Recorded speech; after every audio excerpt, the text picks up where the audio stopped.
Tubi gets a bad rap. People see free streaming and assume it's all bottom-tier garbage and reality TV reruns. But buried in that massive library are some genuinely great thrillers that are perfect for a long weekend.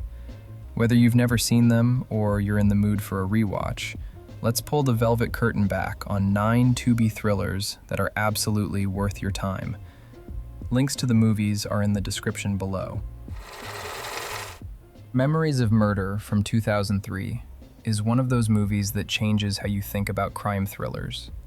Director Bong Joon-ho made this years before Parasite turned him into a household name, and it shows just how good he's always been.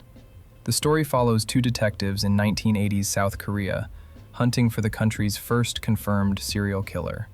What makes it work is how Bong refuses to give you what you expect. There's no genius detective who solves everything, no triumphant third act where justice prevails. Instead, you get frustrated cops, botched investigations, and the crushing reality that some cases just don't get solved. Song Kang-ho, who'd later star in Parasite, plays the lead detective with this perfect mix of determination and growing desperation.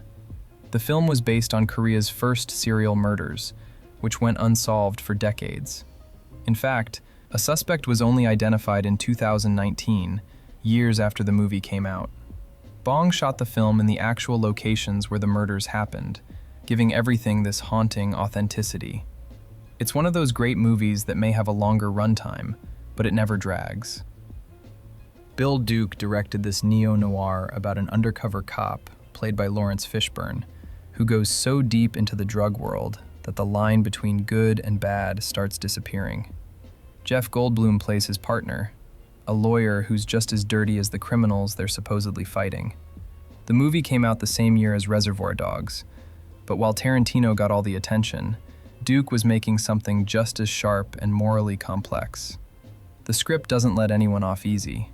Fishburne's character starts out idealistic, trying to honor his father's memory, but the deeper he goes, the more he realizes the system itself is corrupt. The cinematography has this grimy, shadowy look that perfectly captures the moral ambiguity. Fishburne reportedly loved the role because it let him play someone genuinely conflicted rather than a straightforward hero. The movie did okay at the box office, but became a cult favorite on home video, and you can see its influence all over shows like The Wire. Body Double is Brian De Palma doing what he does best, taking Hitchcock's playbook and cranking everything up to 11. Released in 1984, it follows an out-of-work actor who witnesses what he thinks is a murder while house-sitting in the Hollywood Hills. Craig Wasson plays Jake Scully, and the whole movie is built around voyeurism, obsession, and the blurred line between watching and participating. De Palma got absolutely hammered by critics when this came out. He wasn't trying to make a subtle character study. He was making a movie about movies, about how Hollywood packages sexuality and violence, and he used every trashy, over-the-top technique he could find. But De Palma adds his own spin with the adult film subplot, which takes the voyeurism theme and makes it literal. Melanie Griffith shows up as an adult film actress, and she's probably the most honest character in the entire movie.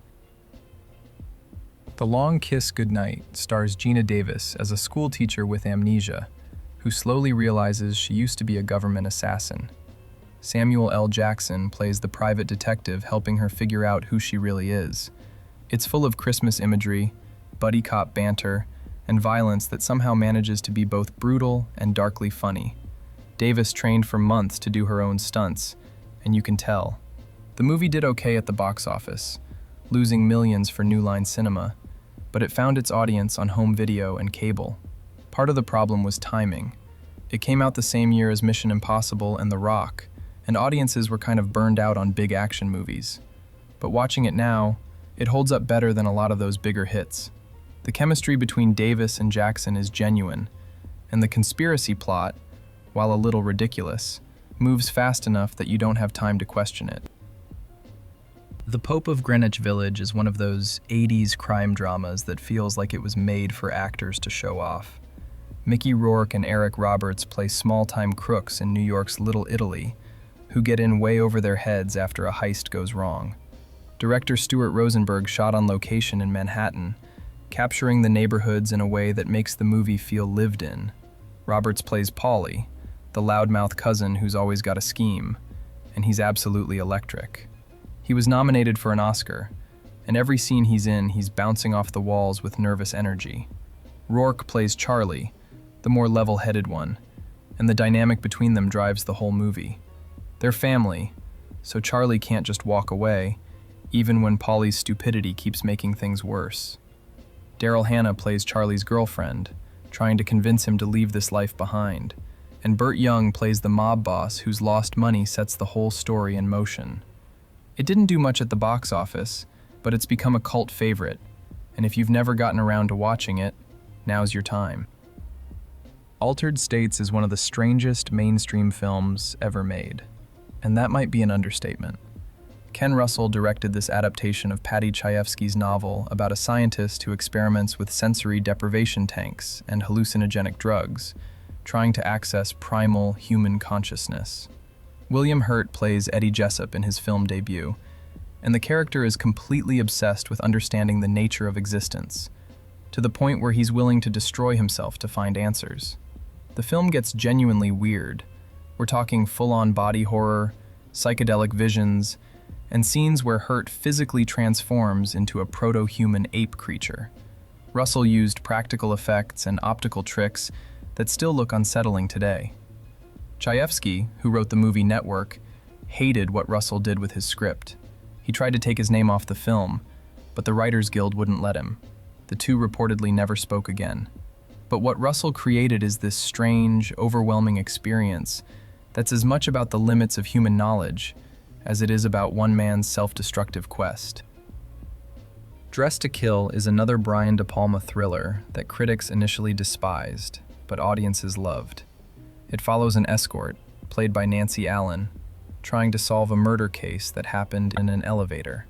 De Palma was clearly influenced by Hitchcock and Psycho, but he adds his own style with split screens, long tracking shots, and a museum sequence that's almost entirely wordless. The film caused massive controversy because of its violence, sexual content, and commentary on transgender characters.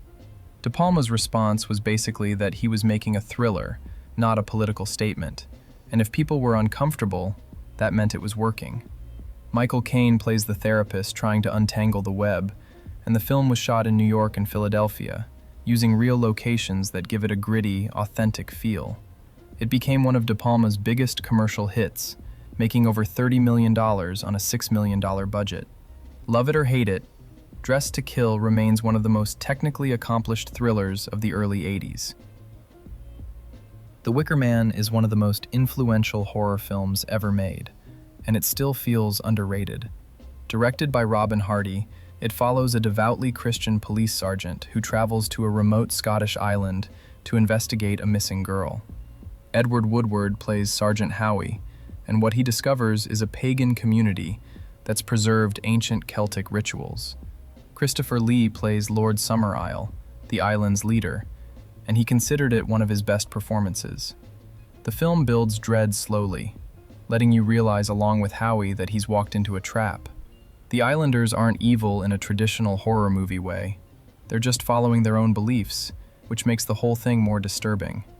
The film was butchered by its studio, which cut nearly 20 minutes and released it as a B-movie. The original negatives were reportedly buried under a highway, so for years, the only versions available were incomplete.